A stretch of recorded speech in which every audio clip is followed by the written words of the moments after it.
if you saw this man, run.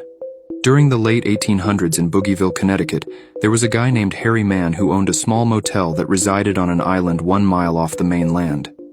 This meant that all guests had to take a ferry to reach the motel. Over the years, the motel started getting a bad rep because of how creepy Harry was. Many guests reported him crawling through the vents and spying on them while they were sleeping. Another thing that guests didn't like was that he owned 3 hippos that also lived on the island.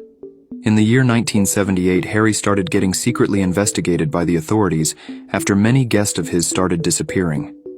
Over the following weeks, undercover officers started staying the night at the motel to try and keep surveillance on Harry.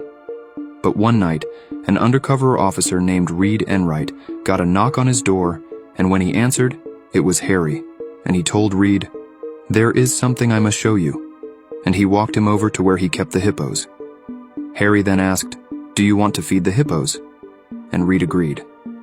But as soon as Reed leaned over the railing, Harry attempted to push him in, but during the process, Harry himself ended up falling into the hippo enclosure. In just a few minutes, the whole island was filled with the authorities, and the remains of Harry were nowhere to be seen. Over the following weeks, the motel was shut down and destroyed, and the families of the 30-plus victims were notified of what happened at that motel.